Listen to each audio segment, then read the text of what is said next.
lot of times, I'm gonna get straight to the point. What I mean by that is, it's a lot of wrong been done to our people. You feel like we deserve justice in this place? Do you feel like justice has been served in this place for us? Absolutely not. Let me show you something what the Bible says. Bring it out. This is the book of 1 Maccabees, chapter 2, verse 67. It says, take also unto you. Take also unto you. The brother was just talking about, you don't keep counsel or keep company with ungodly men. This is who you're supposed to take unto you. Read. It says, take also unto you all those that observe the law. All those that observe the law. You know what the law is going to do? It's going to provide security for you, right? You're going to be able to look to your left. You're going to be able to look to your right. And you're going to have men that love and care about you. You're going to have men that's going to lay their life down for you. And guess what? And if anything going to happen to you, brother's going to make sure we take care of your family for you as well. You understand? Take unto you men that observe the law. And what else?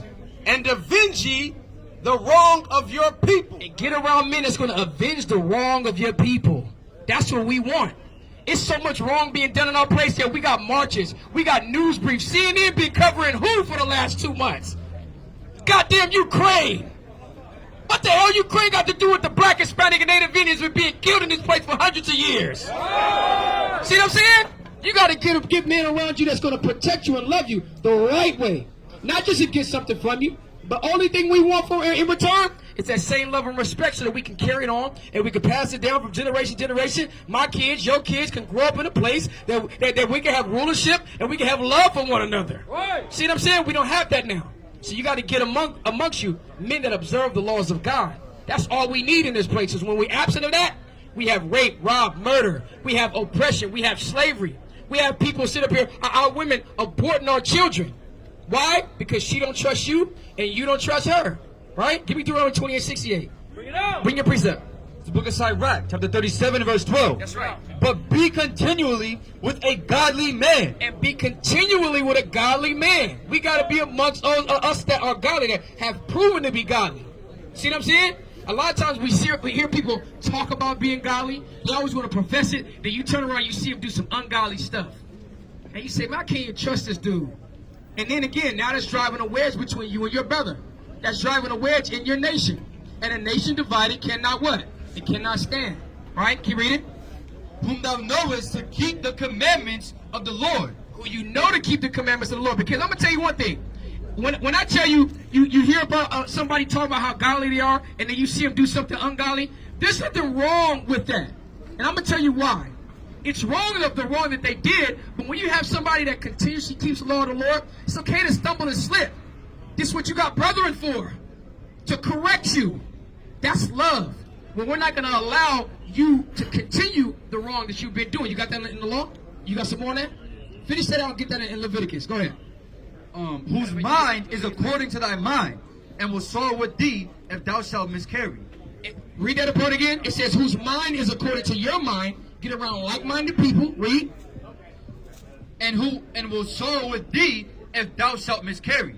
And will sorrow with you if you miscarry. See what I'm saying? We don't have people like that. A lot of times we won't even tell somebody because we feel like there's going to be a level of criticism and judgment where they're going to cast you off. You are my brother. You are not one transgression away from not being my brother anymore. See what I'm saying? It's going to take somebody taking your life away. It's going to take you trying to take my life away. And even then, brother, I'm going to still love you as the Most High commanded me. That's right. You know what I'm saying? That's right. Get that Leviticus 19. Go ahead. It's Leviticus 19 and 17. Thou shalt not hate thy brother in thine heart. We should not hate our brother in our heart. We've heard that. Don't hate, don't hate, don't hate. But let's see how we hate our brother. It's not having an ill feeling towards him, talking trash about him behind his back. Those go into it. But it's a more specific way that we hate each other every day, and we never knew how. Watch this. It says, thou shalt in any wise rebuke thy neighbor. When the last time you rebuked one of your homies? When the last time you came one of your homies and said, bro, you wrong or you tripping, you got to stop that shit? Every day? Just the other day, because you're a real one. See what I'm saying? And the scripture says the Spirit bear witness with our spirit that we the children of the Most High God. So when you got that type of spirit on you, and we're reading it in the scriptures, things that you're already doing, you recognize you're the people of the book. That's right. But how many people you know it's like you? If only we had 1 million of you, instead of having 1 million Lil Durks. Instead of having 1 million G Herbos. Instead of having 1 million damn Chief Keefs. Everybody want to be them, but don't nobody want to be like you. What's your name, bro? Avery. I'm Taz, right? If we had 1,000,000 Averys and 1,000,000 Taz, we'd be better off in life, wouldn't we? So let's go out here and make our people better, right? But you got to join the crusade. It don't just take you talking to me. You got to take on the message and go out here and stand boldly in the face of your oppressors and tell them they judgment, and you got to go tell your people how great they are as well. Right? Bring it on. Let's see how we hate our people. Rebuke your neighbor and not what? And not suffer sin upon him. Because if you sit up here and you watch your brother doing wrong, and you know he's leading in a path of destruction, and you don't say nothing to him, and you let him keep doing it, you're just as guilty as him. Give me Ezekiel the 3rd chapter. What you got, Doc? Get that in Leviticus, Now, hold that, because when we get Ezekiel the 3rd chapter, it's going to tell you what's going to happen to people when they do wrong. And if you stand by idly, when your brother's life is in danger, you just as wrong as him. Let's see the Lord has to say, man. I love God. All praise to the Most High God. Shakar, what do you want, baby? What do you want, Shakar? Everybody repeat after me, brother.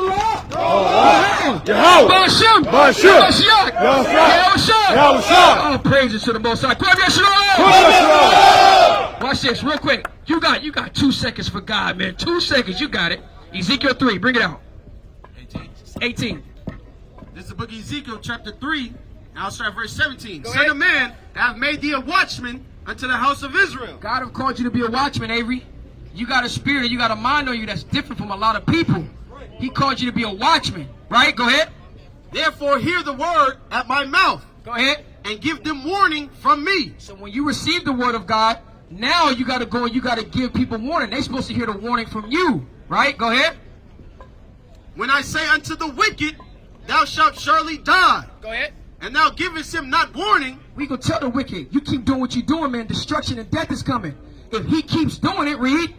It says, and thou givest him not warning, nor speakest to warn the wicked. If you don't warn him from it, read.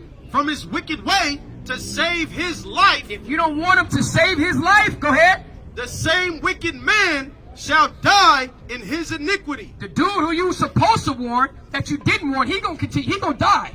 Because that's the warning you was going to try to turn him away from. But you didn't. So he going to continue in that way. Read. And what's going to happen to you?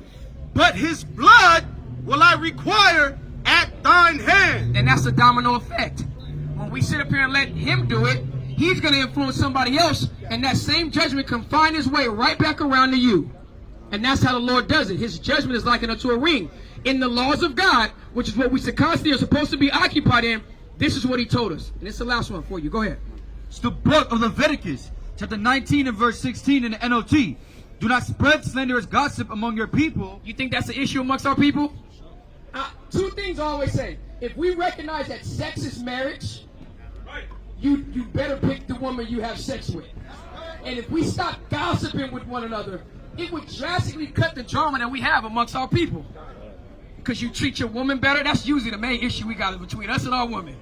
And when she got an issue with you, she gonna cause and bring you an issue with another man. Now you got an issue with your brother. And then gossip starts. We cut those 2 things out, our community does a whole lot better. So don't spread slanderous gossip around. Read. Do not stand idly by when your neighbor's life is threatened. And don't stand idly by when your neighbor's life is threatened. You're a watchman, Avery. Take this word of the Most High. Take the law, statutes, and commandment.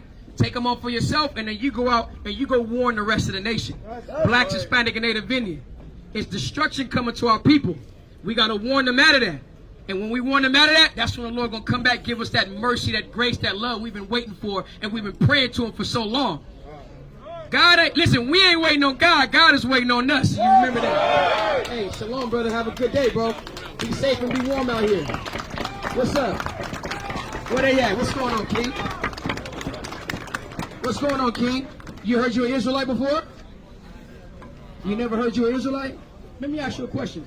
If somebody came up to you and asked you your nationality, what would you tell them? I'm going to give you some options. Would you say you black? Would you say you Afro-American, African-American, Negro? Would you just say I'm a slave? Or would you just say I'm American? You say you a slave? Why would you say you a slave?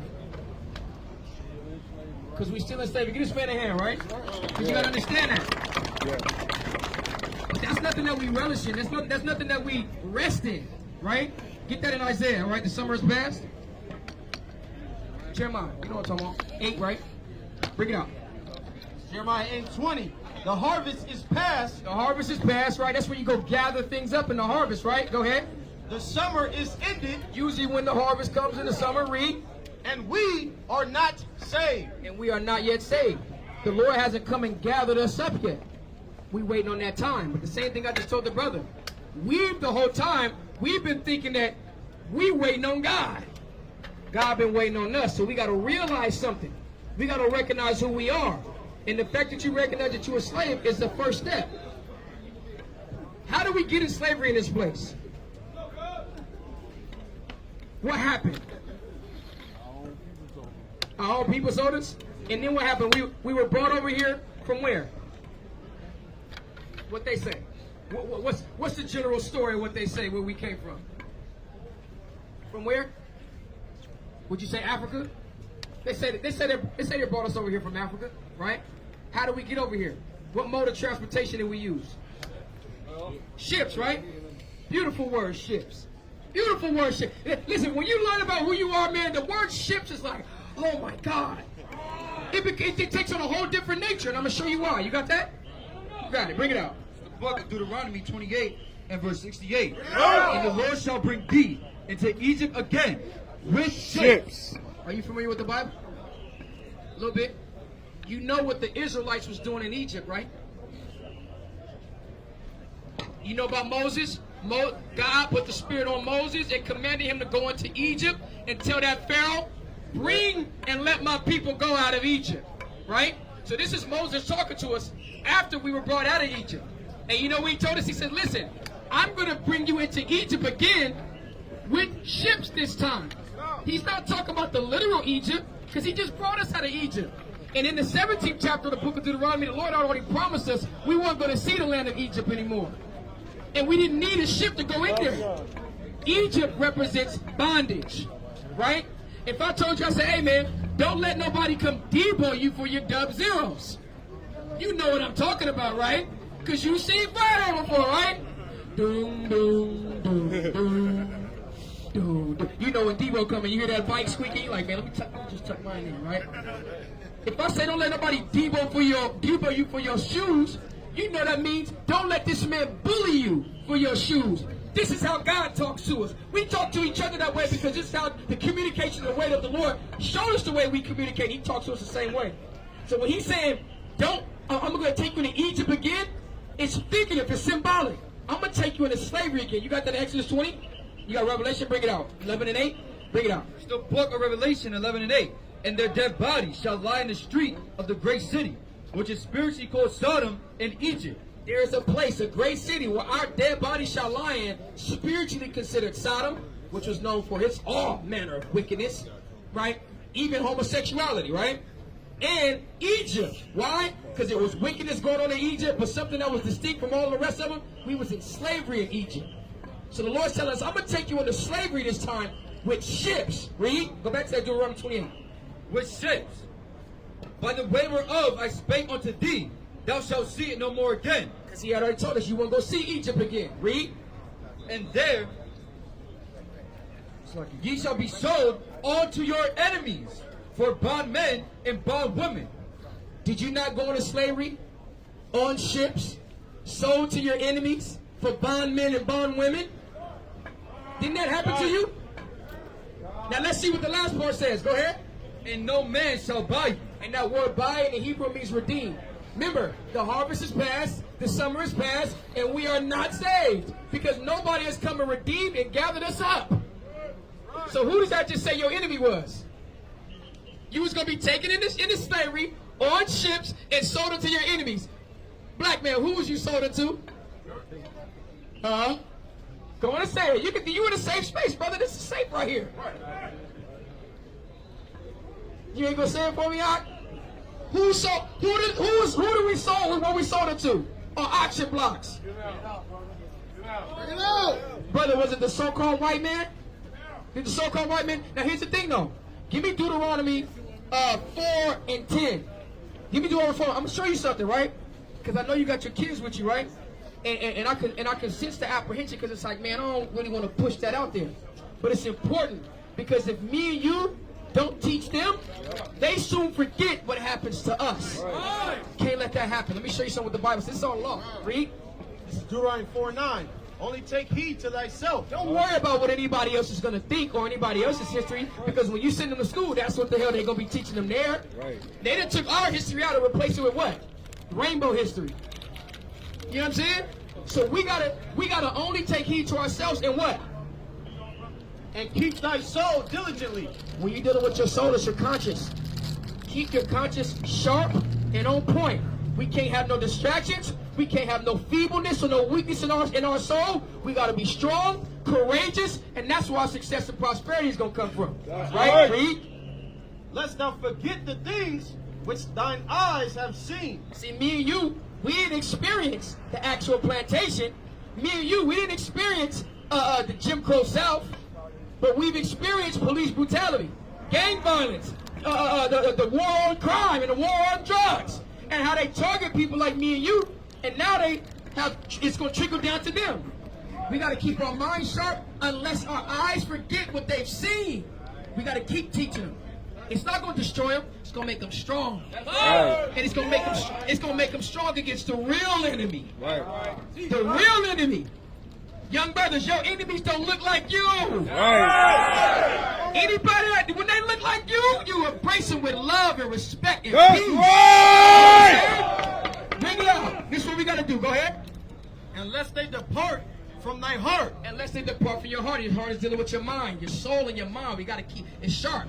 We got to stay sharp between the ears, because this is how they've been able to control us. They don't really physically mess with us anymore like the plantation. They get us up here, and then they get them, right? Give me Psalms 83. They get them, right? Because according to the law, you got to send them where by the time of 5, 6 years old? Got to send them to school. And they teaching them everything that they don't want us to teach them. They teaching them everything that we don't want to teach them, so they can go in there as powerful black kings, telling these people exactly who they are and telling them who we are, so they can carry themselves better than the way that they want to, which is low, down, distraught, despaired, so that they can go and gun down another one of their own brothers, or go steal some dope to one of their own brothers, to beat, misuse, and abuse their women, and then they're going to turn around and do it to their children. This is a domino effect. Don't ever be ashamed to sit up here and say it and proclaim it boldly. The so-called white man is the one that brought us into slavery. Because guess what? It wasn't your own brother that sold you into slavery. That's what the so-called white man told you. It was another dark-skinned man from a different nation. You are an Israelite. God's chosen people and God's chosen nation. It was what you call a Hamite. The enemies of God that took you, sold you to the so-called white men so they could bring you over here on ships and sell you to other whites as bondmen and bondwomen. That's how you know you're an Israelite. But guess what? We got to come up out of that and get back into the graces of the Most High God. Finish that, Deuteronomy. It says, unless they depart from thy heart all the days of thy life, but teach them, thy sons. Teach your sons, Ak means brother. Bro, teach your sons. And who? And thy sons' sons. And they got to make sure that they teach your sons. When y'all get up and y'all have children, Pops is going to teach you, you're going to teach your son's going to teach your sons, so long as we're in this situation. So that we never forget. Because if we forget, then they can keep doing the same thing to us. Bring it out. If we never forget, we stand up boldly. And that's what's intimidating for them, right? That was in there. What you got, Ak? You got a lot. That's right. Let them off, bro. Bring it out. Isaiah 52 and verse 2. Shake thyself from the dust. Shake thyself from the dust. Where do you always find the dust? It's on the ground. Shake thyself from the low estate, from the low place, read, and arise. And arise. Stand up now. We've been wallowing around in the dirt for far too long. We've been being docile and too meek for too long. But the scripture says what? The meek shall inherit the earth. Now the Lord is calling us to rise up, stand together, stand boldly in the face of the people that's been oppressing us. So what? So he can come back and establish our kingdom. Everybody had their own kingdom, right? The Hamites had the Babylonian kingdom. The Assyrians had theirs, right? They even had the Egyptian captivity, right? The Romans had theirs. The Persians, which is the Persians, the East Indians, they had theirs. Everybody that had their part. When we gonna get ours? When we gonna get? Bro, we ain't gotta die to get ours. Like they've been telling us in the Christian church, you gotta die. Then you go up into heaven and get the pearly gates. Our pearly gates is right here on the planet Earth. And guess what?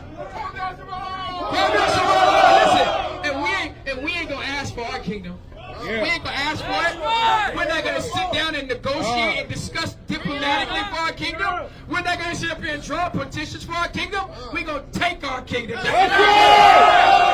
right. Now bring it out. Yeah, bring that out, Daniel. Right? Go ahead. Book of Daniel, chapter 7 and verse 18. But the saints of the Most High shall take the kingdom. We gonna what? Take the kingdom. Come on, man. We gotta get a little bit more harmony. We gonna do what? Take the kingdom. What? Take the kingdom. We gonna take the kingdom. Like Russia finna take Ukraine. That's right. Bring it out. Go ahead. And possess the kingdom. And we're gonna possess the kingdom. And guess what? We're gonna have possessions in the kingdom. That's right. And guess what we're gonna possess? Who we gonna possess in the kingdom? We're gonna possess the people that had us possessions, man. The people that had us as possessions, we're gonna possess you guys, and you know who you are. The red man. Find out who the red man is. Move your hand down. Got you. Bring it out. And possess the kingdom forever. Even gonna possess it forever, even what? Even forever and ever. Even forever and ever. And we can't wait for that day. But until then, man, we putting this work in. All right? Rain, sleet, or snow. Bring your precept out. Book of Romans, chapter 8 and verse 18. For I reckon that the sufferings of this present time are not worthy to be compared with the glory which shall be revealed in us. I reckon that the sufferings that we suffering in this present time has no comparison, man, to the blessings that we got coming. And that's why. Now hold on, don't drop that. Jump up to chapter 5, right? Read verse 3. Since the blessings that we recognize we have coming, it's gonna surpass the curses and the sufferings that we have. This is what makes our tribulation glorious. We glory and we rejoice in our tribulation. Why? Let's see what the Bible say. Read Romans 5 and 3. And not only so, but we glory in tribulations. Also, knowing that tribulation worketh patience. We glory in tribulation. Why? Because tribulation works patience. We ain't in no rush to get out of here. And you know why I ain't no rush? Excuse me. The fact that I'm not in a rush, it makes me, I ain't even mad at you white folks no more. You want to know why? Because I'm going to sit back and I'm enjoying you have your fun like I want you to enjoy me have mine. That's right. Okay? I ain't mad at you. You get to go to the game, get you have you a couple of burrs, get you a couple of brewskis, right? You didn't have fun. You didn't slap the ass with your friends all day. But guess what? When our kingdom come in, y'all better just sit up here and be ready for work. All right? Because you're working from sun up to sundown. That's right. All right? Blood, sweat, and tears, you better put in the picking my damn cotton and rolling out and weaving my fabric and sewing up my garments. That's right. Listen, and tell them, man, I want to be dipped in cream sauce. Know what I mean, boss? You feel me? That's the garments we gonna have in the kingdom of heaven. When we have our possessions, bring it out. Keep reading that in Romans 5. We glory in tribulation. Tribulation works patience. We are patiently and faithfully waiting for the Most High God to raise back up the Black, Hispanic, and Native Indians. That's what we patiently and faithfully waiting on. As the saints of God. Read. And patience experience. And patience experience. When we have that patience, we have an opportunity to extract the wisdom for the experience and the things we went through. This is why we can go into these scriptures and show you your life. All of the Black, Hispanic, and Native Indians, we can show you your life in the scriptures. Because we take that and we extract the wisdom for our experiences when you have that patience, right? That's that tribulation we have, read. And experience hope. And from that experience, we get that hope, and we saved by that same hope. We got to have a vision, man. We got to have a dream. Not that dream of Martin Luther King, but I'm talking about a dream not where blacks and whites hold hands and walk together, but where blacks are ruling over whites. That's the dream we got. Bring it out. Hey, listen. Last precept, what you got? Bring it out. It's like Isaiah 25 and 8 in the CEV. The Yahweh all-powerful will destroy the power of death and wipe away all tears. No longer will his people be insulted everywhere. Yahweh has spoken. The Lord gonna wipe away our tears. No longer shall his people be despaired and talked down forever. Praise the Most High God. Kwam you